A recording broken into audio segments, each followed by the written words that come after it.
हरियाणा की हर अपडेट के लिए बेल आइकन दबाएं और सब्सक्राइब करें STV हरियाणा न्यूज।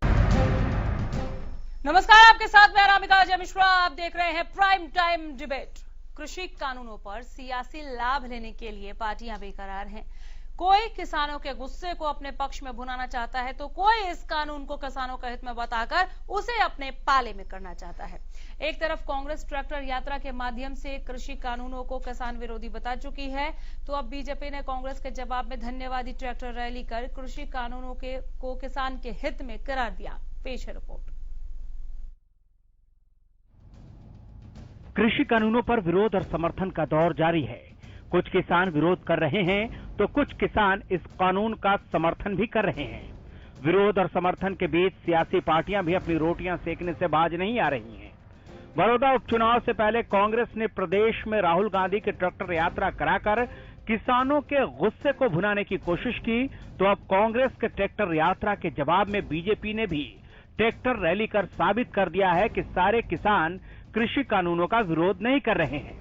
इसी क्रम में गोहाना में बीजेपी ने कृषि कानून के पास होने पर प्रधानमंत्री मोदी को धन्यवाद करने के लिए किसान धन्यवाद ट्रैक्टर रैली का आयोजन किया। ये धन्यवादी ट्रैक्टर रैली गोहाना की नई मंडी से शुरू की गई, जो प्रदेश भर में नए कृषि कानूनों पर किसानों को जागरूक करेगी। इस मौके पर बीजेपी प्रदेश अध्यक्ष और कृषि मंत्री जेपी दलाल के अलावा बीजेपी के कई सांसद और विधायक मौजूद थे। इस अवसर पर प्रदेश बीजेपी अध्यक्ष ओपी धनखड़ ने कृषि कानूनों को किसान हितैषी बताया। वहीं स्वामीनाथन आयोग की रिपोर्ट लागू नहीं करने के लिए कांग्रेस पर जोरदार हमला बोला। स्वामीनाथन कमीशन किसने लागू किया? नरेंद्र मोदी ने बनाया किसने? कांग्रेस ने। रिपोर्ट कब तैयार हुई? 2006 में कमीशन बना, 2008 में रिपोर्ट आई, 2014 में कांग्रेस की सरकार थी। ये राव जी, इसकी माता जी और मनमोहन सिंह स्वामीनाथन की रिपोर्ट को पैरों नीचे बने बैठे, पैरों नीचे। स्वामीनाथन आयोग में झूठ बोलने के लिए एक कमेटी बनाई कांग्रेस पार्टी ने, और उस कमेटी का मुखिया बनाया भूपेंद्र सिंह हुड्डा। ने रिकॉर्ड कर लो, हुड्डा मुखिया था उस कमेटी का।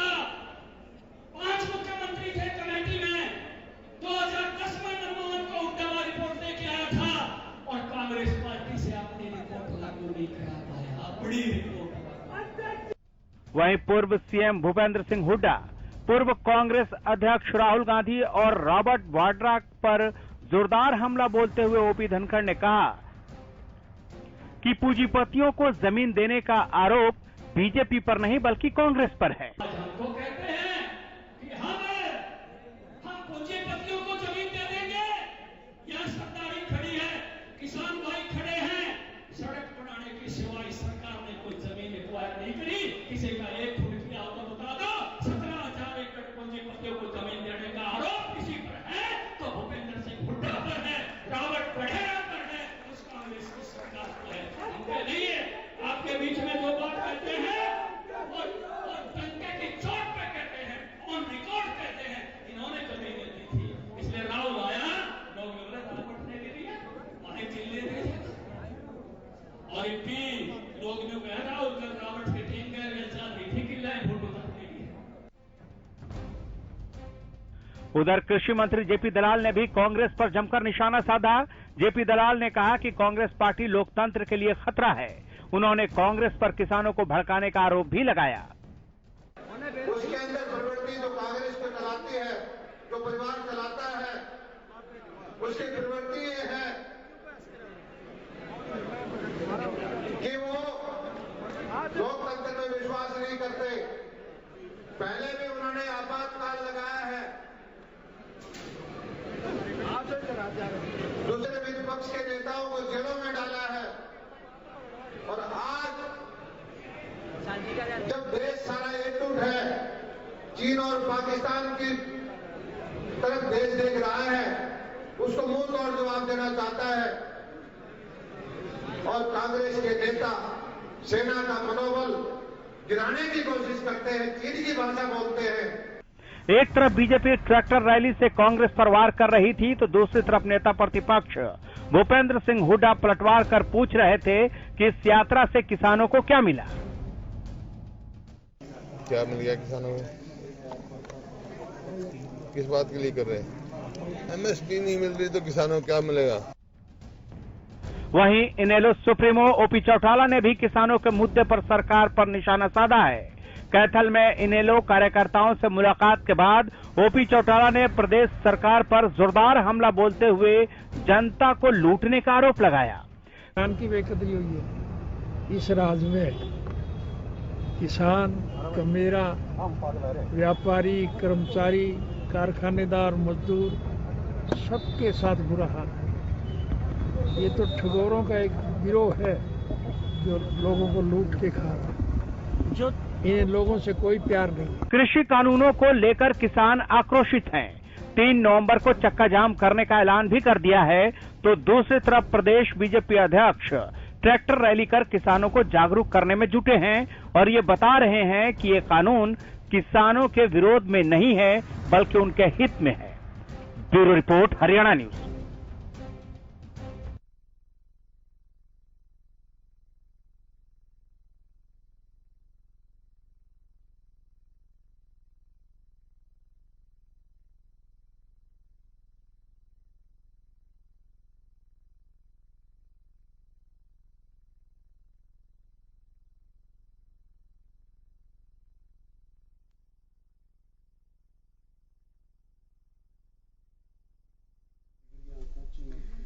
तो ट्रैक्टर रैली पर यह टकराव क्यों? आइए जरा पैनल से मिलते हैं और समझने की कोशिश करते हैं। पैनल से मिलवा दूं, हमारे साथ बलबीर सिंह मान हैं, राष्ट्रीय महासचिव अखिल भारतीय किसान उत्थान मंच से। बहुत स्वागत है सर आपका। हमारे साथ खालिद चाहलका हैं, प्रवक्ता कांग्रेस। खालिद साहब बहुत स्वागत करते हुए मैं आपका भी। सुखवंत सिंह, प्रवक्ता इनेलो। सिंह साहब आपका भी बहुत स्वागत है। सुदेश कटारिया आज हरियाणा न्यूज के स्टूडियो में मौजूद हैं, प्रवक्ता बीजेपी। कटारिया साहब एक बार फिर बहुत स्वागत है आपका। और हमारे साथ जेजेपी प्रवक्ता दीप कमल सहारण लाइव जुड़े हैं। दीप कमल जी बहुत स्वागत करती हूँ मैं आपका भी। एक एक करके सबके पास में आऊंगी। शुरुआत सुदेश जी आपसे। रैलियों से किसानों की मुश्किलें हल होंगी? अनामिका जी, सबसे पहले तो देखने की ये बात है कि जो ट्रैक्टर रैली चाहे कांग्रेस ने निकाली चाहे भारतीय जनता पार्टी के पक्ष में निकली हो, सही मायने में किसान किस की रैली में आए और कौन से ट्रैक्टर पे चढ़ के आए, देखने की बात है। जब राहुल गांधी जी हरियाणा में आते हैं तो एक लग्जरी सीट हवाई जहाज वाली, वो उस वाले ट्रैक्टर पे आते हैं। हमारा ट्रैक्टर किसान वाला ट्रैक्टर, हवाई जहाज वाली कमेरे वाला ट्रैक्टर होती है सर। हवाई जहाज वाली सीट थी। आप देखिए उसको जूम करके देखिए, एकदम लग्जरी हवाई जहाज वाली सीट में बैठ के, और साइड में बिजली का पानी, सारी सुविधाएं उसमें थी। एक पर हमारे बड़ा ध्यान से देखा है प्रदेशाध्यक्ष ओम प्रकाश धनखड़ जी आए हैं। ये देखिए, ध्यान से देखा ये ट्रैक्टर, ये कमेरे का किसान का ट्रैक्टर है। अच्छा, वो लग्जरी ट्रैक्टर था। अंतर साफ है। हाँ। 10 साल के कार्यकाल में भूपेंद्र सिंह हुड्डा, राहुल गांधी और उनके प्रवक्ता बता दें कि किसानों के हित में क्या काम किए। 10 साल के इनका कार्यकाल, 5-6 साल का हमारा कार्यकाल, फर्क साफ है। हमने क्या किया?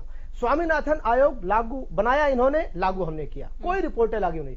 5 मुख्यमंत्रियों की कमेटी बनी जिनके चेयरमैन भूपेंद्र सिंह हुड्डा थे, उंगली तक टेकने का काम नहीं किया। स्वामीनाथन आयोग की रिपोर्टों को लागू करने का काम भारतीय जनता पार्टी ने किया, जिसको खुद प्रोफेसर स्वामीनाथन जी ने ट्वीट करके सराहा और कहा मोदी जी की सरकार में स्वामीनाथन आयोग की रिपोर्टों पर काम हुआ है।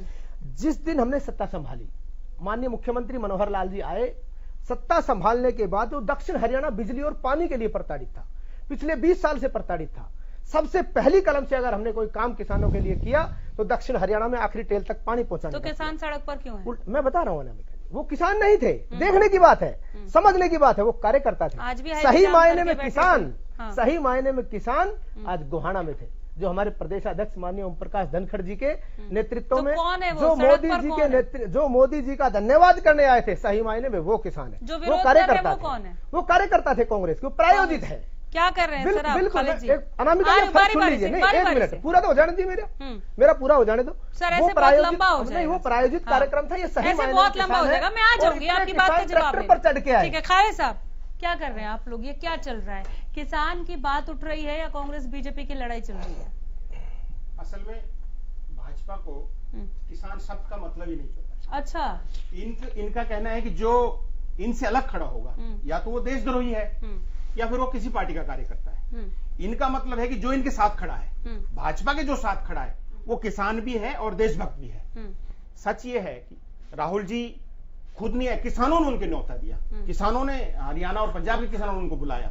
सीट की जो ये बात कर रहे हैं कि उन्होंने लग्जरी सीट पे बैठ के आए, कभी इन्होंने, अभी मोदी जी ने इस दौरान में जहां देश किस स्थिति से गुजर रहा है वहां पे एक विमान खरीदा है उन्होंने अपने लिए पर्सनली, क्या उसके बारे में बताएंगे हमारे बीजेपी के साथी कि वो अगर उनको भाजपा को किसान की इतनी चिंता है तो उस विमान को क्या अभी क्या जरूरत थी उसको खरीदने की? यही मेरा सवाल है। उनको आपकी लग्जरी सीट दिख रही है ट्रैक्टर पर, आपको मोदी जी का विमान दिख रहा है, किसान के सवाल का जवाब किसके पास है? ये बताए अनामिका जी, ये बताए नहीं, ये बताए जो किसान दक्षिण हरियाणा किसान जो प्रताड़ित था उसके किसान औने पौने दामों पर जमीन खरीद के और वाड्रा जी के नाम कर दी। मैं नहीं कह रहा, न्यायपालिका कमाल है। मैं जिस सवाल को उठा रही हूँ आप दोनों उस सवाल को और मजबूती दे रहे हैं। ठीक है, वो बता देंगे, लेकिन आज सवाल ये नहीं है। बलबीर सिंह वो किसान प्लीज आ रही हूँ कटारिया, बताएंगे, बिल्कुल बताएंगे, आप चुप हो जाएंगे तो बताएंगे। रजत कुरैशी प्लीज चुप हो जाइए। अच्छा होता दक्षिण बलबीर सिंह मान, बलबीर सिंह मान, अच्छा होता है। ऐसे प्लीज 1 to 1 ना बनाए इसे, प्लीज ना बनाए, खाली सब प्लीज। बलबीर सिंह मान, एक तो इसको अखाड़ा ना बनाए। हाँ। ये डिबेट का मतलब चिंतन होता है, चर्चा होती है, 3 चीजें होती है, मुद्दा, समाधान और भागीदारी। सीरियसली लें इसको, भाषण देने से कोई फायदा नहीं होगा। बोलिए। एमएसपी की जहां तक बात है, स्वामीनाथन की बात है, स्वामीनाथन एक आदमी था, मनमोहन सिंह ने डेप्यूट किया, भारत के किसानों के बीच में जाइए और ये देखिए इनको बेहतरी के लिए क्या क्या किया जा सकता है। उन्होंने 11 पॉइंट सुझाए, 10 पॉइंट 1986 से पहले कंप्लीट हो चुके थे। गांव में पंचायत करना, शामला जमीन बांटना, महिला को भी हक देना, केसीसी कार्ड बना, सब। एक था 1.5 गुना आमदनी। 1.5 गुना आमदनी कौन बताएगा? 100 रुपए किसान बताएगा कि मेरी 100 रुपए लगे हैं इस चाय में, मैं 150 की बेचूंगा। किसान से किसी से पूछा नहीं गया। लागू पे आ जाइए आप। आपने कहा 10 साल में क्या किया? मैं किसानों का प्रवक्ता हूं, किसान ही हूं मैं। 10 साल में एक रिकॉर्ड बीट हुआ है। 2006 से 2011 तक हिंदुस्तान के इतिहास में धान और गेहूं का भाव डबल हुआ है। 640 से 1285 गेहूं का और 590 से 1250 धान का। एक तो ये रिकॉर्ड है। 515 मैं घोड़े की बात कर रहा हूं, बकरी पर मत जाइए। हाँ, ये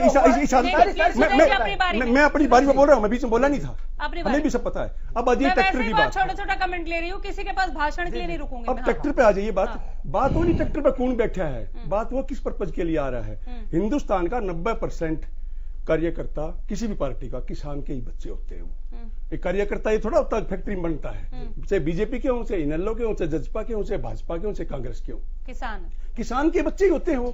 अच्छा, किसान इतना पागल नहीं है कि उसको कोई बुला लेगा, अगर नहीं भाई ये गलत होया है वो मान जाएगा। किसान को खुद लग रहा है कि मेरे को शोषित किया जा रहा है।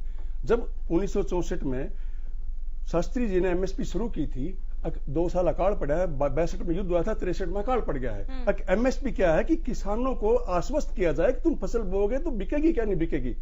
और उन्होंने 20 बड़ा सौभाग्य दिन है, 9 अक्टूबर 1964 को इस पर सहमति हुई और 20 अक्टूबर 1965 को पहली बार गेहूं का एमएसपी तय किया गया था 37 रुपये। उसके बाद किसानों ने 3 साल तक गेहूं बो दिए, अनाज जबरदस्त हो गया शास्त्री जी की ध्यान। फिर उन्होंने कहा कि दूसरी फसल का भी करो, फिर धान का किया, फिर दालों का किया। इस तरह बढ़ती बढ़ती यहां तक चीजें आई हैं। एक दिन में समाधान नहीं होता, किसान को ठगा जा रहा है। बाजरा हिंदुस्तान में 2 राज्यों में होता है और उन दोनों राज्यों में 2% जमीन पर होता है। हमें दालों की, धान की, गेहूं की बात करनी चाहिए, क्योंकि गेहूं से 24 आइटम बनते हैं। 24 घंटे हिंदुस्तान के 125 करोड़ लोग खाते हैं, बर्गर से पिज्जा तक, परोठे से नान तक, रोटी से पूरी तक और हलवे से जलेबी तक, सब गेहूं से ही बनती है। गेहूं का एमएसपी अनामिका जी 1925 था लास्ट ईयर, और आज मंडी में 1620 बिक रहा है, 300 रुपए कम। कहां बिक रहा है? हरियाणा की करनाल मंडी में, हरियाणा की कुरुक्षेत्र मंडी में, हरियाणा की फतेहाबाद मंडी में। अब ये कह रहे हैं ना हमने ये किए दिया, वो तीर मार दिया। थर्मल लगाया कोई? भाई मेवात में बिजली पहुंचा दिया, वहां थर्मल लगाया कोई, पावर हाउस लगाया कोई?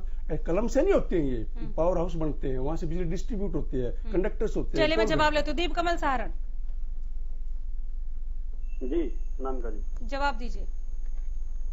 देखिए, एक तो मैं अभी मान साहब को सुन रहा था और उसके साथ देख रहा था, तो मान साहब को साथ में ये भी बताना चाहिए। और मुझे बड़ी हैरानी है कि वो मुझे डिबेट में अगर उनके आपका जो उन्होंने आपने उनका जो पहचान लिख रखी है वो ना लिखी हो, तो मुझे वो कांग्रेस के प्रवक्ता नजर आएंगे और आम लोगों को भी शायद वैसे नजर आएंगे। वो ये बता दें साथ में कि 2007-8 के बाद से कांग्रेस पार्टी की सरकारों में जो गेहूं का समर्थन मूल्य है, एक साल 80 रुपए बढ़ा, उसके बाद 20 रुपए, उसके बाद 70 रुपए, उसके बाद 115 रुपए, उसके बाद 75 रुपए और फिर 50 रुपए।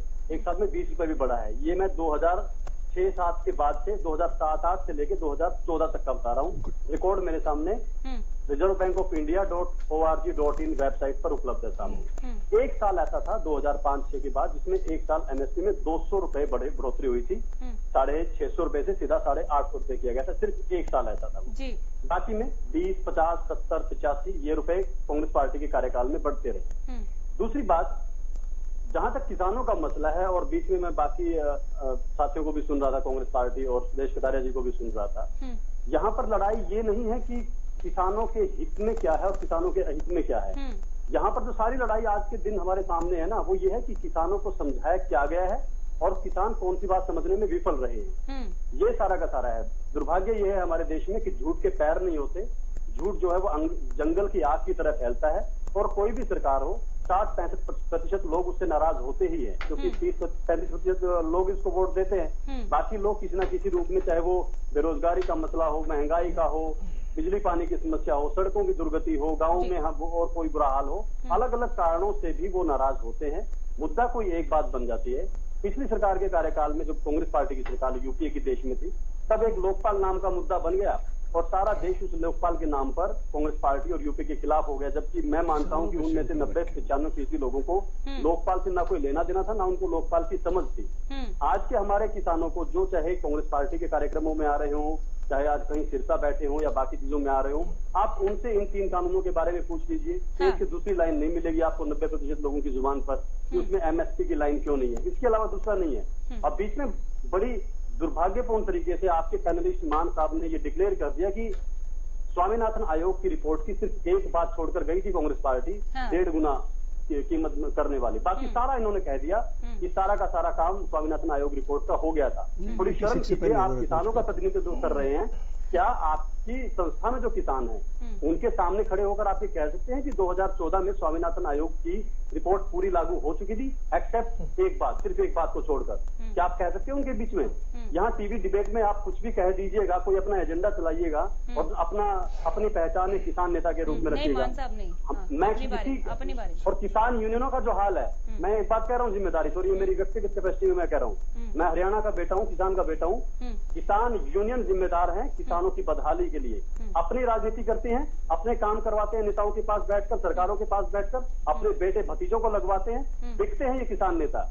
वो लोग जिम्मेदार हैं। ये किसानों को जागरूक कभी नहीं करते, राजनीति करते हैं अपनी। चलिए ठीक है, यूनियन की राजनीति करते हैं। ठीक है सुखवंत सिंह जी, थोड़ा आप धैर्य रखिए। बलबीर सिंह जी, आपको मैं सुन रही हूँ, आप थोड़ा धैर्य रखिए, औरों को मौका देने दीजिए। मैं देख रही हूँ आप बीच बीच में बोल रहे हैं कि एक बार भी नहीं बोला, आप लगातार बोल रहे हैं विषय पे आइए और ये कीजिए, आप मत संचालित कीजिए प्लीज। सुखवंत सिंह जी। अनामिका जी धन्यवाद, मेरे को बात रखने का मौका दिया आपने।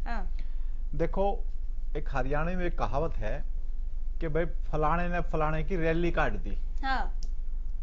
ये कहावत है, इसको समझो। और उसका मतलब है बर्बाद कर दिया, वो बिल्कुल उसको घिसटा घिसटा के बर्बाद कर दिया। मैं ये कहता हूं कि कांग्रेस और बीजेपी ने किसानों की रैली निकाल दी, रैली काट दी।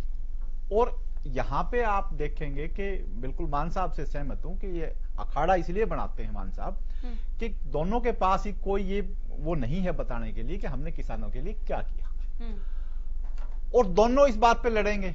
आप मान साहब के अखाड़े वाली बात से ही सहमत है या 86 से पहले 10 फॉर्मूले लागू हो गए थे उससे भी सहमत है? मैं अगर सब बातों से सहमत होता तो मैं कह देता मैं मान साहब से पूर्ण रूप से सहमत हूं। मैंने इसीलिए क्लैरिफिकेशन मैंने कंटेंट लेके बोला। ठीक है। हाँ, दोनों इनके पास कोई, अनामिका जी, कोई भी ऐसी चीज नहीं जो ये बता पाए कि किसानों के लिए इन्होंने क्या किया। और अगर ये ईमानदारी से काम करते तो निश्चित रूप से किसानों की आज ये हालत नहीं होनी थी। कांग्रेस ने बहुत लंबे समय तक राज किया है, जहां तक बीजेपी के प्रवक्ता बार बार ये कह रहे हैं हमने ये कर दिया वो कर दिया, इन्होंने किसानों को मारने की दर को दोगुना कर दिया निश्चित रूप से। अब रैली निकालने किसान के लिए रैली, ट्रैक्टर रैली निकालने का, अब देखो इनका एक तरीका देखें कि राहुल गांधी ट्रैक्टर पर, ये भी ट्रैक्टर में आ गए, यानी वाइस वर्सा उसको वो करने के लिए। अब सिंपल सी एक बात है अनामिका जी कि जो अध्यादेश जो बाद में बिल बने, सबसे पहले तो देश को यह बताना चाहिए कि अध्यादेश में इमरजेंसी क्या थी जो हम अध्यादेश लेकर के आई। दूसरी बात ये है कि वो किसानों को यह समझा पाए एक चीज कि आपका हित इस बात में है। ये विपक्षी लोग आपको बरगला रहे हैं, मैं आपकी बहस इसमें डिबेट के माध्यम से बार बार मैंने बहुत बार पूछा है, मैं दोबारा पूछता हूं, बीजेपी का कोई भी प्रवक्ता, बीजेपी का कोई बड़ा किसान हितैषी नेता, हम मान लेंगे बीजेपी किसान हितैषी, लेकिन किसानों को यह तो बताए कि इस तरीके से आपका भला होगा।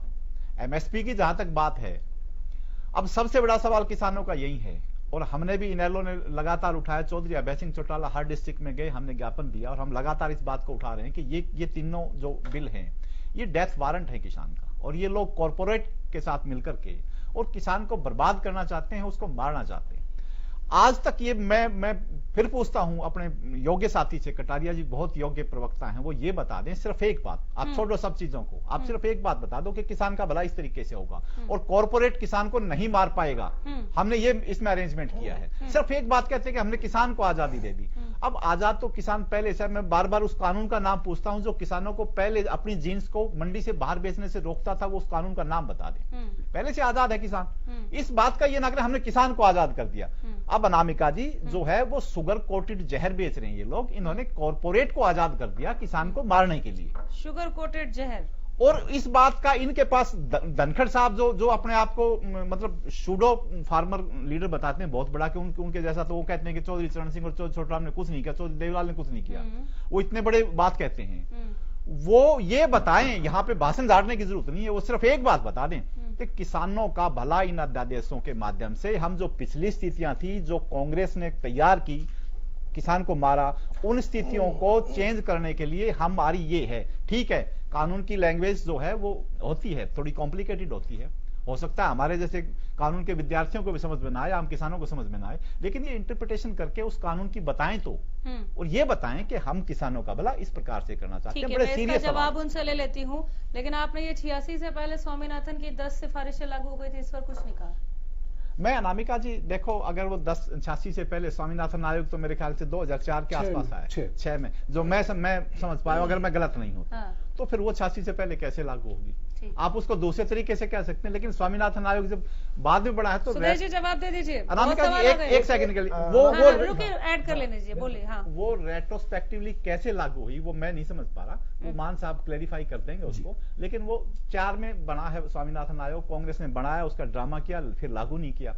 अब वो तो मान साहब क्लियर करेंगे कैसे वो करें। ठीक है, कटारिया साहब। सबसे पहले अनामिका जी झूठ बोल रहे हैं कि एमएसपी खत्म हो जाएगा और मंडियां खत्म हो जाएंगी।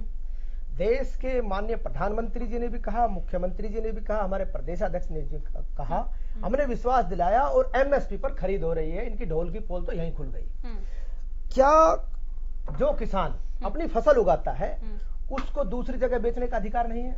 उसको क्या किसी प्राइवेट कंपनी से कोलैबोरेशन करने का अधिकार नहीं होना चाहिए? उसको खुली आजादी नहीं होनी चाहिए? उसको कंपनी में बेचने का अधिकार नहीं होना चाहिए? क्या उसकी फसल अगर रोड पे 10 रुपए किलो बिकती है और पंजाब में 20 रुपए किलो बिकती है तो उसमें दिक्कत क्या है? पहले अधिकार नहीं था, पहले अगर किसान बाहर बेच देता मंडी से मैं बता रहा हूँ, झूठ की पोल इनकी यहाँ खुल चुकी है। इन्होंने कहा एमएसपी खत्म हो जाएगा, एमएसपी पर खरीद हो रही है। आज खचाखच मंडियां किसानों से भरी है और किसान अपनी फसल बेच रहे हैं, मंडी एज इट इज चल रही है। इनकी झूठ की पोल खुल गई।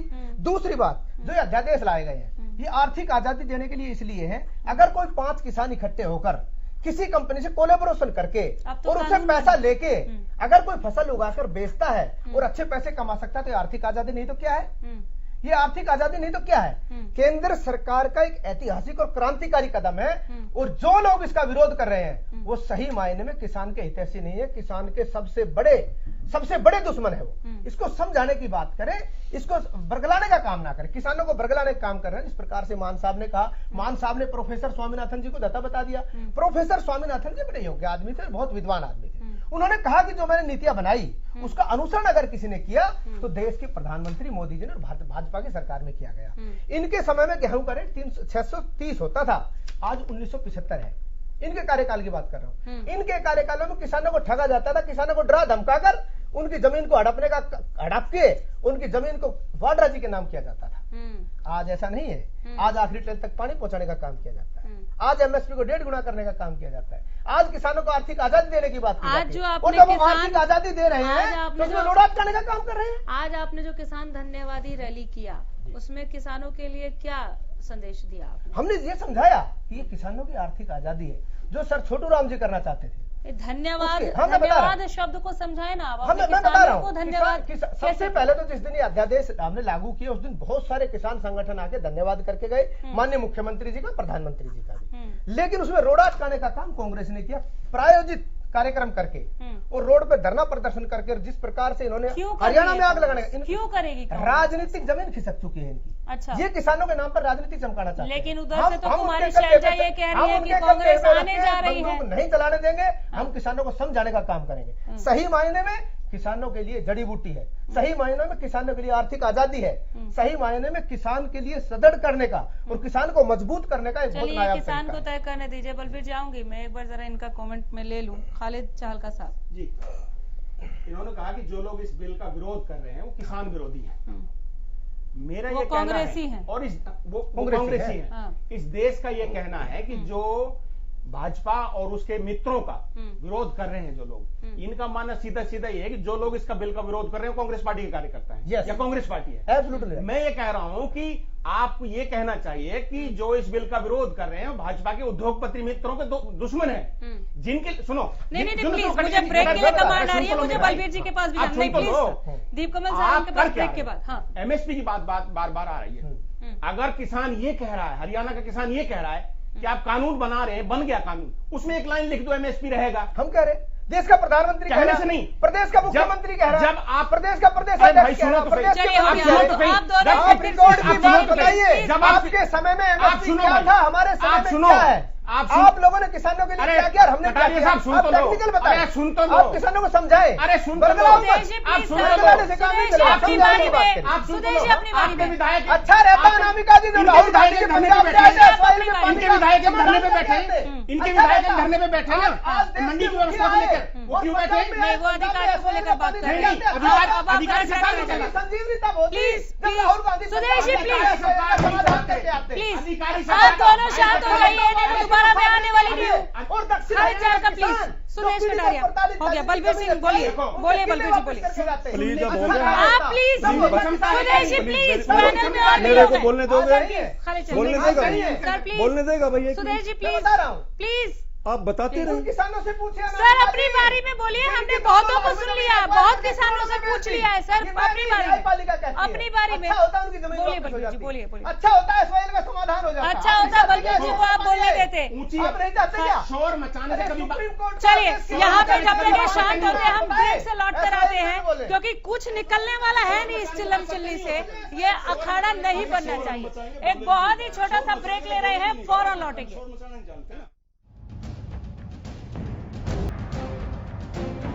हुआ नहीं मामला। बलबीर सिंह मान बात रखें अपनी।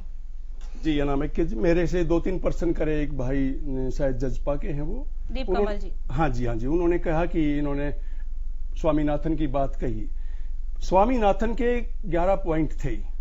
मेरा मानना है कि अधूरा ज्ञान और गलत ज्ञान दोनों विनाशकारी होते हैं। या तो 11 पॉइंटों का उनको पता हो, फिर मैं बताऊंगा ये चीजें पहले ही ऑलरेडी थी, चलन में थी 86 से पहले। एक ही था, कीमत कैसे आय कैसे बढ़े किसान की, ताकि किसान के बच्चे भी अच्छी शिक्षा, उनको इलाज हो, उनको भी अच्छा रहन सहन हो। वो 1.5 गुना वाली बात थी। उसमें P2 या कोई टेक्निकल वर्ड जो यूज करते हैं वो नहीं हो पाया, बाकी ऑलरेडी थी। वो सुझाव थे, उन्होंने कहा कि नियम बनाए। नियम नहीं होते हैं, वो सुझाव होते हैं। और स्वामीनाथन जी 1971 में नौकरी में आए थे एग्रीकल्चर में, उनको चलते रहे, उन्होंने कभी कोई सलाह नहीं दी थी बीच में। दूसरी बात आई, उन्होंने 630 रुपए गेहूं का भाव था। 630 जब था, जब वाजपेयी की सरकार चली गई और कांग्रेस की आ गई। जब कांग्रेस की सरकार गई, गेहूं का भाव 1450 था। यानी कि 10 साल में गेहूं का भाव बढ़ा 840, यानी कि पर ईयर बढ़ा 84। और बीजेपी की सरकार ने 5 साल में गेहूं का भाव बढ़ाया 390, यानी कि पर ईयर 78। अब मुझे नहीं पता 78 ज्यादा होते हैं या 84 ज्यादा होते हैं। एक तो ये बात है। अगर हमने ये कर दे, कितना गैप हो गया आप बताइए। मैं कह रहा हूं 1450 से 5 साल की बात कर रहा हूं मैं, इसको मत ऐड करो। 5 साल में 390 बढ़ाए। बीच में ना बोले, बीच में मैं भी नहीं बोल रहा था। दूसरी आ गई 3 बिलों की बात। भाई साहब, डॉक्टर साहब हैं, इन लोगों वाले ठीक कर रहे थे। कभी भी अनाज बेचने की पे कोई प्रतिबंध नहीं था, क्योंकि संतरा इसलिए दिल्ली में बिकता है और इसलिए हिमाचल के सेब भी दिल्ली में बिकते हैं। खजूर हम खाते हैं और गूंद आता है छत्तीसगढ़ से, जो हमारी बहू बेटियां पंजीरी बनाती हैं उसकी। हर जगह की चीज दूसरी जगह जाती है, लेकिन जिन प्रदेशों में मंडी नहीं है वहां क्या हाल है किसानों का। उड़ीसा में जाके देखिए, मैं काला हंडी में काम करता हूँ, बस्तर में डीएम ज्वाइन नहीं करता, वहां मैंने स्कूल चला रखा है किसान उत्थान मंच की तरफ से। काम करते हैं, दूसरे के बारे में पुरानी जानकारी हो रहा उसको चैलेंज नहीं करना चाहिए। किसान नाम खड़े हो गए, चीज कर देंगे, हमने धरातल पर चीजें करी है। पिछले दिन मैं यहाँ आया था आपके स्टूडियो में अनामिका जी, मैंने कहा था ये कह रहे हैं कि ओपन कर दिया, हाईब्रिड रेट कितने बिकेगा। मैंने कहा था मेरी 200 क्विंटल कपास चलिए छत्तीसगढ़ से, अगर कोई उसको 5,000 बिकवाता हूं उसको 1 लाख रुपए दूंगा, क्योंकि 3800 की डिमांड है फतेहाबाद से और बाहर कितना है 5825 रुपये। किसान इस बिल से क्यों मरेगा मैं बताता हूं। 5% किसान सिर्फ प्याज, आलू, दाल उगाते हैं और खाते हैं 60%। जो 95% किसान और बच गए, उपभोक्ता भी ज्यादा हैं, उन्होंने वो बड़े रेट में लगी। 2015 में ट्रेलर देख चुके हैं हम, 200 रुपये अरहर की दाल मिली थी, स्टॉकिस्ट हो गए थे वहां पे। तो मध्य प्रदेश सरकार ने फिर छापे मारने पड़े थे, एक जमाखोरों की दालें बाहर निकालो, फिर वो 80 रुपए पे आ गई थी 200 से।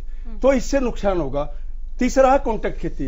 इतना किसान समझदार नहीं है, ना इतना इंटेलिजेंट है कि वो इकट्ठे किले करेगा, क्योंकि 12 करोड़ टोटल फैमिली है, उनमें से 8 करोड़ के पास 1 हेक्टेयर से कम जमीन है, वो इकट्ठे करके कॉन्ट्रैक्ट फार्मिंग नहीं कर सकते। ये टेक्निकल वर्ड घुमा गए। और ये जो स्टॉक की लिमिट खत्म करनी थी, कितना भी स्टॉक करो, वो कॉर्पोरेट घरानों को बढ़ावा देना था, ताकि वो उस माल को फिर 10 गुना 15 गुना पे बेचे। ये है सारी कहानी। ठीक है दीपकमल जी, जवाब मिल गया।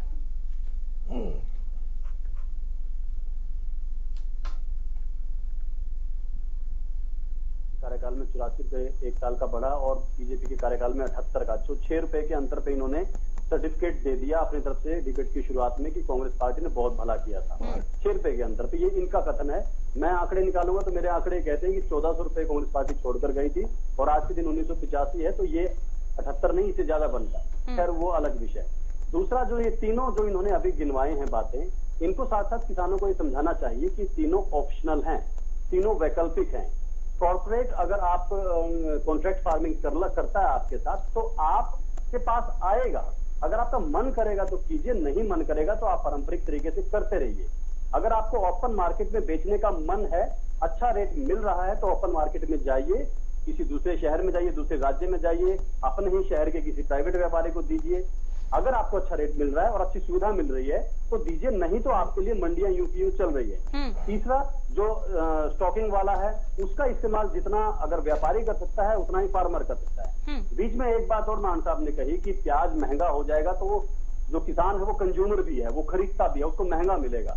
अब ये तो फिर अपने पैरों पर कुल्हाड़ी मारने वाली बात हो गई ना। या तो हम देश में महंगाई ना बढ़ने दें, ये बात करें कि देश में महंगाई नहीं बढ़नी चाहिए, या फिर हम ये कहें कि जो फार्मिंग प्रोडक्ट हैं, जो कृषि के उत्पाद हैं, उनकी कीमत अच्छी मिलनी चाहिए, या तो हम ये कहें कि किसान का दूध महंगा बिकना चाहिए, या ये कहें कि आम उपभोक्ता को, किसान को जो दूध है वो महंगा नहीं मिलना चाहिए। अभी तो दोनों तरफा बात हो गई कि प्याज महंगा मिलेगा, किसान को मिलेगा। अब किसान जो जीवन ही चलाता है, सब कुछ बेच कर सारी अलग अलग फसलें उगाता है, चाहे अनाज हो, चाहे फल हो, सब्जियां हो, अगर वो सारी चीजें धीरे धीरे उठेंगी तो उसका असर पूरे देश पर ही तो जाएगा। उसके ऊपर तो उसका बहुत छोटा असर आएगा ना, क्योंकि अगर वो दिन में मान लीजिए साल में 5 लाख रुपए की खेती करता है, तो घर के राशन पे तो साल में 1 लाख रुपए ही खर्च करता होगा। 5 लाख की बजाय वो 6 लाख बेच लेगा, तो 1 लाख की बजाय उसको 1.25 लाख ही तो खर्च करना पड़ेगा। वहां तो उसको 75,000 का फायदा हो रहा है किसान को। हम किसान के हित की, इसलिए तो मैं कह रहा था कि यही बातें ये कह रहे हैं कि ये टेक्निकल वर्ड्स हैं जो कंफ्यूज कर रहे हैं किसान को, लेकिन किसान उत्थान मंच के जो महासचिव है वो अपनी अलग अलग विरोधाभासी बातें कहकर अपने फॉलोअर्स को कंफ्यूज कर रहे हैं और डिबेट को कंफ्यूज कर रहे हैं। तीसरी बात मैं जो अपने पॉलिटिकल लोग हैं उनके लिए कहना चाहता हूं, हमारे संविधान जो बाबा साहब भीमराव अंबेडकर ने बनाया और बड़े लोगों ने बनाया, वो बहुत फ्लेक्सिबल है, बहुत लचीला है, उसको चेंज किया जा सकता है। आने वाले में लोग चाहेंगे तो कभी कांग्रेस की सरकार भी बनाएंगे, कभी इनेलो को भी अवसर देंगे, बदल लीजिएगा। 1 2 साल 4 साल इसको आजमा कर देखने में कौन सी पहाड़ टूट रहा है। बहुत बड़ी बात आपने कह दी दीपकमल जी, राजनीति खत्म हो रही है, बहुत बड़ी बात आपने कह दी, बहुत बड़ी बात आपने कह दी। और एक सवाल जो लगातार दुष्यंत चौटाला के लिए उठाया जा रहा है, चूंकि अब मैं आपके पास फाइनल कमेंट के लिए ही आऊंगी या फिर किसी के जवाब के लिए, तो मैं ये सवाल आपसे जरूर लेना चाहूंगी और संक्षेप में जवाब चाहूंगी कि दुष्यंत चौटाला अगर खुद को किसान हितैषी बताते हैं तो तुरंत प्रभाव से इस्तीफा दे और सरकार से अपना समर्थन वापस ले। आज भी किसानों का एक ग्रुप बैठा धरने पर, आज लगातार 4 दिन से वो धरने पर है, जिन्होंने ये मांग उठाई। कितने लोग बैठे हैं? 1000, 2000, 4000, 10,000 भी होंगे। हरियाणा में किसानों की संख्या का 0.1% भी नहीं हो सकते। पूरे हरियाणा में आप इकट्ठे कर लीजिए। और किसान हितैषी ये बिल नहीं है, ये विपक्ष कह रहा है, ना दुष्यंत चौटाला कह रहे, ना मैं कह रहा, ना जेजेपी कह रही, ना हमारी पार्टी ऐसा सोचती। हम थोड़ा दूर की सोचते हैं, हम सबकी राजनीति कर रहे हैं कि ये किसानों को आजादी देगा। उनके बेटे जो अब ग्रेजुएशन मास्टर डिग्री करके पढ़ लिख के थोड़ी सी रिफाइंड खेती करना चाहते हैं, थोड़ा सा प्रोसेसिंग की तरफ जाना चाहते हैं कि अपनी जो 2 एकड़ 1 एकड़ जमीन उनके पास बची है उसी में वो अच्छा कमा लें, कोई ऐसा तंत्र बनाना चाहते हैं, तो उसके रास्ते खोल रहे हैं। ये हमें दिख रहा है। अब मैं जो मेरी बात है छोटी सी उसको दोबारा कंप्लीट करना चाहूंगा कि देश में पहले भी बहुत सारे ऐसे कानून बने, चाहे वो महिला सुरक्षा से जुड़े हुए हों, चाहे SC/ST एक्ट हो, चाहे अब यहाँ आपके बीच में बैठे हैं यहीं पे कोई एक दूसरे पर आरोप लगा दे कि मेरे ऊपर तो जानलेवा हमला हुआ, तो कल क्या उसको बिल्डिंग से नीचे उतरते पुलिस उसको गिरफ्तार नहीं कर लेगी? या कोई और बात हो, क्या इनका दुरुपयोग कभी नहीं हुआ है किसी भी कानून का?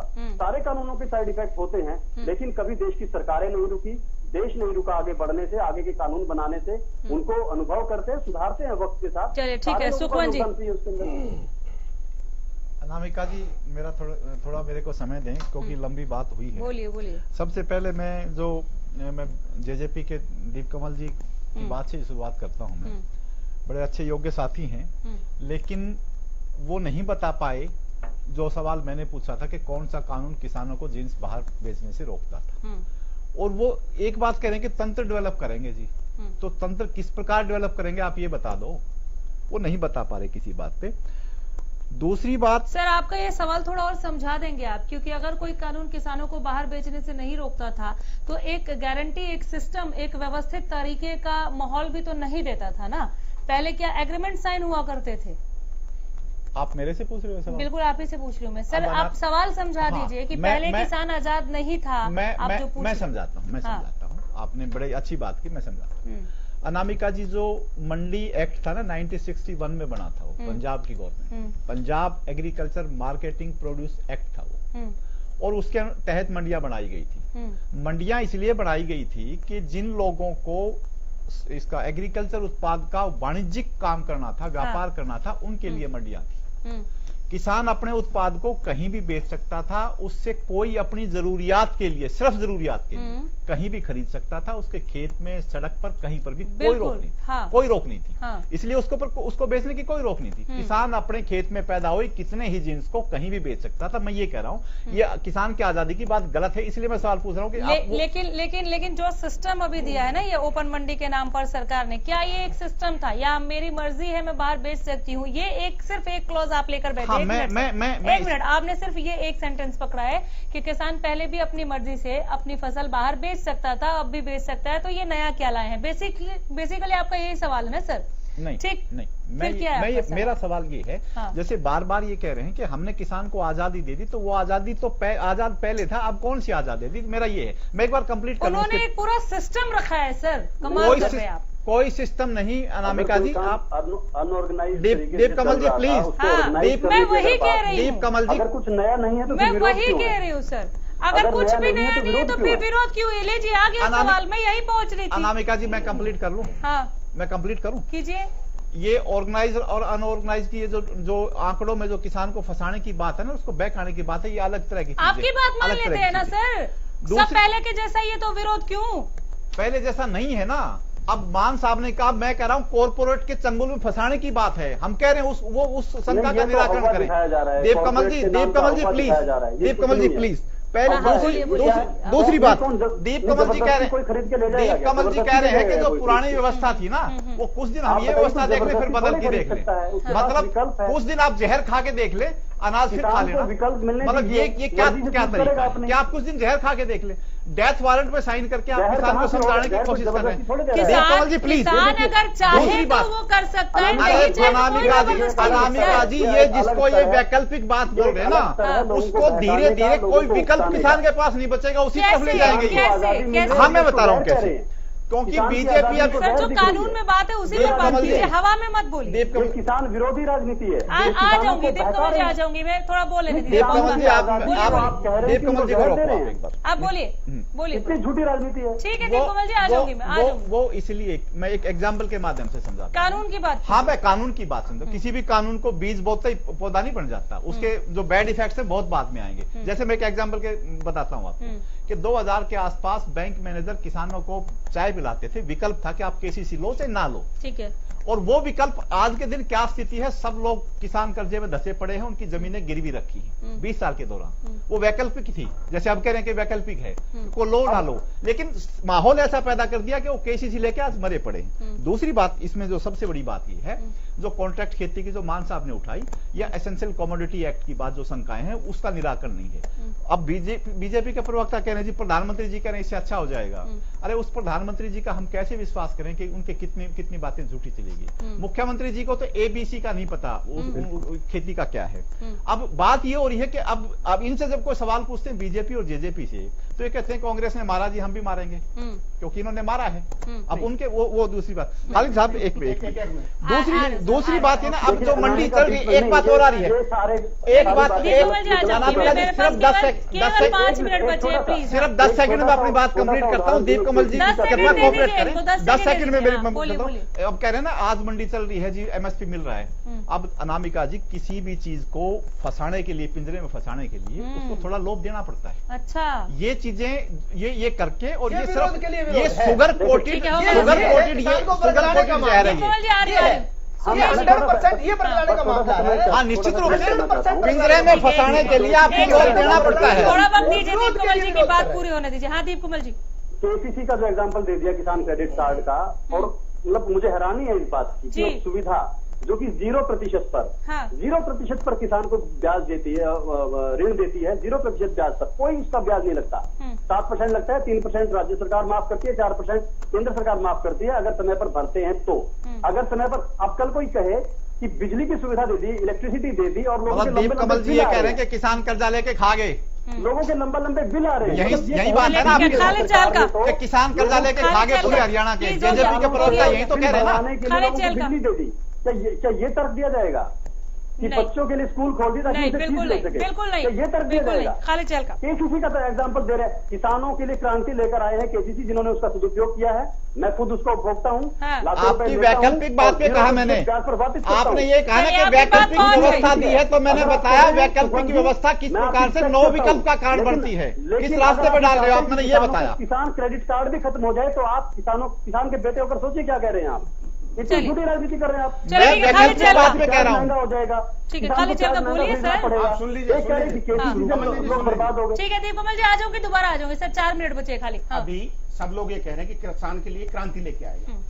भाजपा और जेजेपी दोनों लोग मिले हुए हैं। ये जेजेपी जो है, ये पूरे समय किसान के हितैषी बनके और भाजपा को गाली देके इनकी जो सीटें जीती हैं उस हिसाब से जीती है। प्रॉब्लम कहाँ है सर? हाँ सुनिए तो सही, ये साथ एक साथ बैठ गए। क्रांति क्या होगी इसमें? क्रांति क्या होगी? अगर मंडी को खत्म कर देंगे तो क्रांति हो गई। कौन खत्म कर रहा है? जब बाहर बिकेगा, बाहर बिके, यही तो बरगलाना है। मंडी का, एक सेकंड सर, नहीं ये गलत बात है। एक सेकंड प्लीज, मुझे भी पूछने दीजिए। सुदेश कटारिया है मेरे पास सवाल, प्लीज सुदेश जी रुक जाइए। सुदेश जी प्लीज, खाली चेल का क्या गलत कह रही है बीजेपी की? आप भरमा रहे हैं अगर आप ऐसी बात कर रहे हैं। मंडी में ताले लगे हैं। जब ताले नहीं लगेंगे, जब हम मंडी के बाहर खरीदेंगे तो आपके पास ऑप्शन है, आप चाहें तो बाहर बेचिए, बाहर नहीं अच्छे दाम ऑप्शन नहीं है। एमएसपी पे बेचिए अंदर। आप समझिए मेरी बात को, हिंदुस्तान में हर आपके कहने से ऑप्शन नहीं है। हिंदुस्तान में हर आदमी इतना बड़ा किसान नहीं है। कमाल बात कर रहे हैं। वो एग्रीमेंट कमाल बात एग्रीमेंट फार्मिंग नहीं, हर आदमी हिंदुस्तान में इतना बड़ा किसान नहीं है। एग्रीमेंट फार्मिंग के साथ बात करें, आप कैमरे पे देखिए। समझ चुकी है अनामिका जी। नहीं, विरोध के लिए विरोध कर रहे हैं। एक सेकंड सुदेश जी, अगर सरकार ने इस कानून के तहत ये कहा है कि ये है एमएसपी जो आपको मंडी के भीतर मिलेगी, जो पहले से मिल रही थी, ठीक, आपको अगर एमएसपी से ज्यादा मंडी के बाहर मिलता है बेच दीजिए, नहीं मिलता आप मंडी के भीतर आ जाइए। ताले थोड़ी लगे मंडियों पे, आप कैसे बरगला रहे हैं किसानों को? मैं जवाब देता हूँ अनामिका जी, आ जाऊंगी। नहीं, बलबीर सिंह मान, प्लीज बलबीर सिंह मान। ठीक है, हवा में बातें नहीं, कानून की बातें, कह रहे मंडी भी खत्म नहीं हुई, एमएसपी भी खत्म नहीं हुआ, तो ये पोर्टल मेरी फसल मेरा ब्यौरा, रजिस्ट्रेशन, पंजीकरण 10 क्विंटल पर एकड़, जो बाकी 20 क्विंटल बच गया वो कहाँ बेचेगा? वो बाहर फेंकेगा, क्योंकि मंडी में तो 10 क्विंटल ही बिकेगा ना। और रही बात दूसरे राज्यों में लेके, मान लो मैं ट्रक भर के मैं किसान हूँ, मैं महाराष्ट्र में जाता हूँ, वहां मेरा पंजीकरण है नहीं, मंडी में तो ले लेंगे, वापिस मैं ला नहीं सकता क्योंकि किराया लग चुका है, मैं वहां कोडियों के बाद फेंकूंगा। ये 10-20 क्विंटल लेके कोई दूसरे राज्य सवाल ऐसे पूछा जाता है, सवाल ऐसे पूछा जाता है खालिद चहल का, सीखिए कुछ बलबीर सिंह मान से। सुदेश कटारिया जवाब दे, बाकी के 20 क्विंटल का क्या करेंगे? देखिए अनामिका जी, बरगलाने वाली बात है। हाँ। नहीं, ये बरगलाने वाली क्या? बिल्कुल बरगलाने वाली, टोटल बरगलाने वाली, टोटल। इन्होंने शुरू से बरगलाया। एज पर रूल बोल रहा हूँ मैं, रजिस्ट्रेशन है। मैं बता रहा हूँ, स्वामीनाथन जी की रिपोर्ट में दता बताया। छोड़ दो, अभी की बात कीजिए। किसानों का एक एक दाना खरीदने के लिए सरकार कटिबद्ध है। माननीय मुख्यमंत्री जी कह चुके, आपके चैनल के माध्यम से मैं भी कह रहा हूँ, एक एक दाना किसान का खरीदा जाएगा, एमएसपी पर खरीदा जाएगा, मंडी में खरीदा जाएगा। किसान स्वेच्छा से उसको कहीं बेचे, लेकिन मंडी में उसकी किसान को, उस किसान को कोई दिक्कत नहीं आने दी जाएगी। एमएसपी पर एक बहुत छोटा सा मेरा सवाल है, उसका जवाब दीजिए, फिर सबके पास 20-20 सेकंड के लिए मैं आऊंगी। फाइनल कमेंट, छोटा सा सवाल सुदेश कटारिया आपसे, ठीक, क्योंकि जेजेपी भी कई बार ये कह चुकी है, आज हालांकि बहुत अच्छा समझा रहे दीपकमल सारण, और उन्होंने पॉइंट टू पॉइंट बात रखी। आपसे छोटा सा सवाल ये, हम कितने दिनों तक ये टकराव देखेंगे किसानों के नाम पर? देखिए, टकराव नहीं है अनामिका जी, यह राजनीतिक जमीन बचाने के लिए विरोध है। हाँ। और षड्यंत्र है किसानों के खिलाफ। जो इस प्रकार की राजनीति कर रहे हैं, आने वाले समय में इनको इसका भुगतान करना पड़ेगा। 20-20 सेकंड सबके पास है और 20 सेकंड से ज्यादा कोई नहीं लेगा। सुखवंत जी। अनामिका जी, सबसे पहली बात तो ये कि किसान ये समझ चुका है कि बीजेपी उसका गला घोटने के लिए हाथ बढ़ा रही है और वो अपनी जान बचाने के लिए ये आंदोलन कर रहा है, और ये जब तक चलेगा, जब तक ये सारी चीजें क्लियर नहीं हो जाती, किसान अपनी जान को सुरक्षित नहीं कर लेता, चलेगा। ये लोग मारने के लिए आए हो। दूसरी बात, आपने ये कहा कि मंडी और एमएसपी, अगर ये दोनों चीजें रहेंगी तो ये उसमें लिख क्यों नहीं देते? अनामिका जी, 100 लिखित नहीं, 100 जखत और 1 लिखित। आप जबानी से बात नहीं चलेगी। और अनामिका जी, 1-2 सेकंड, और उन लोगों पर कैसे विश्वास करें जिनकी जबान बार बार झूठ साबित हुई है, उनके ऊपर सिर्फ मैं आपको एक बताना चाहता हूं, जब भाजपा ने जमीन अधिग्रहण बिल पास किया, उस समय भी हमने इनका विरोध किया था, कांग्रेस के साथ, इनके किसानों के साथ मिलकर। अधिग्रहण वाली बात कह दी आपने। सुनो तो सही, आप सुन लीजिए। उस समय इनको वापस लेना पड़ा, और जब तक ये लड़ाई, ये कानून ये वापस नहीं लेंगे, जारी रहेगी, चाहे वो बरगलाना कहें। हम किसानों के हक की लड़ाई लड़ रहे हैं, और इस लड़ाई को आखिरी तक लड़ेंगे। इस लड़ाई को नहीं, प्रदेश की जनता की लड़ाई, प्लीज नहीं बिकेगा ये झूठ। सुदेश जी, 20 सेकंड है प्लीज। हाँ, खत्म कीजिए जल्दी। ये जो इनका जो ये कानून है, ये अगर इसमें इतने बड़े हित है, तो एक लाइन और जोड़ दें इसमें, कि अगर मंडी के बाहर खरीदा जाएगा तो एमएसपी रहेगी, किसान अपना कहीं भी बेच सकता है। ठीक है, बलबीर सिंह मान। दरअसल किसानों को बरगलाने का काम बीजेपी कर रही है, जैसे vibrant Gujarat, digital India, shining India के नारों से बरगलाती रही है। इनकी किसी बात पर विश्वास नहीं है। ये तीनों अध्यादेशों का इनको कोई लेना देना नहीं है। किसानों को डिरेल करना था कि फसलों के उचित दाम ना मांग लें, ये है सच्चाई। तो बरगला तो ये रहे हैं, इनके कृषि मंत्री को पता ही नहीं खेती कैसे होती है, और वो कह रहे हैं बहुत बड़ी बात करके। सबसे बड़े किसान नेता 1 एकड़ जमीन नहीं है उसके पास, उसको पता नहीं। 1 एकड़ जमीन नहीं है, नेता नहीं, नेता नहीं, नेता नहीं, नेता नहीं, नेता नहीं है, नेता नहीं। बोलने से नेता नहीं होता, गूंजने से बोलता नहीं, गूंजने से नेता नहीं होता। तुम बकवास आदमी हो बिल्कुल, एकदम से। बीजेपी बकवास पार्टी है, बकवास पार्टी है, बकवास पार्टी है। प्लीज शब्दों की मर्यादा रखें। स्वामीनाथन के 2 पॉइंट बता दो, स्वामीनाथन के 2 पॉइंट बता दो। चैलेंज है मेरा, चैलेंज है। स्वामीनाथन के 2 पॉइंट बताओ, 2 पॉइंट बताओ, 2 बताओ। मैं कह रहा हूँ 2 बताओ। और मंडिया चल रही है, 1620 गेहूं बिक रहा है, 1620। सुदेश कटारिया प्लीज, बरगलाने का काम कर रहे हैं, चुप हो जाइए सर। बोल रहे हैं सुदेश जी, चुप हो जाइए। सुदेश जी प्लीज, सर शांत हो जाइए। नहीं, ये किसान नहीं हो सकते। पहले तो मुझे ये बताइए, इतना चेक क्यों रहे हैं आप लोग? किसान की डेफिनेशन क्या है? मैं बता रहा हूँ, आप किसान की बात करते हैं। Let me know the definition of farmer. अरे ओम प्रकाश धनखड़ जी की बात करते हैं। हाँ, 1 एकड़ जमीन नहीं है उसके पास, क्या किसान है वो? मैं खेती करता हूँ। सुदेश जी शांत होंगे आप? 1 minute, 1 second please, 1 second. Balbir Singh मान जी, दुकान करता है यार वो। बलबीर सिंह मान जी, जी बेटी, ओपी धनखड़ के पास या जेपी दलाल के पास कितनी प्रॉपर्टी है, ये मुद्दा है यहाँ पे? नहीं, किसान मुद्दा है किसान, इसलिए हो रहा हूँ, क्यों कह रहा हूँ किसान है। मुद्दे की बात कीजिए। हाँ, और उत्तेजित वो भी हो रहा है शब्दों में प्लीज, और उत्तेजित होते हैं। प्लीज सर, एक्शन का रिएक्शन होता है। आप लोगों ने बहुत टाइम वेस्ट किया, नेक्स्ट टाइम फिर फाइनल कमेंट के लिए टाइम नहीं मिलेगा। दीपकमल सारण बोलिए।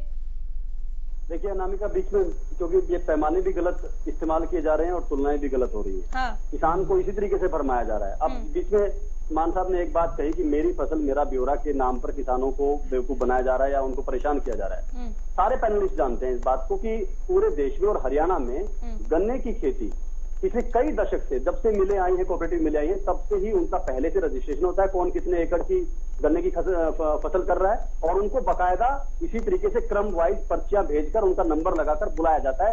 ये मैं मेरे बचपन से जन्म से देखता हुआ आ रहा हूँ। वही व्यवस्था अगर आप आज के दिन गेहूं, धान, कपास और बाकी बाजरा के लिए, बाकी फसलों के लिए ला रहे हैं तो इतनी बेचैनी है। जिस गन्ने के सिस्टम को हमने अडॉप्ट कर लिया है और उससे सारे किसानों को फायदा होता है, शुगर मिलों को फायदा होता है और बचत होती है, गन्ना बर्बाद होने से बचता है।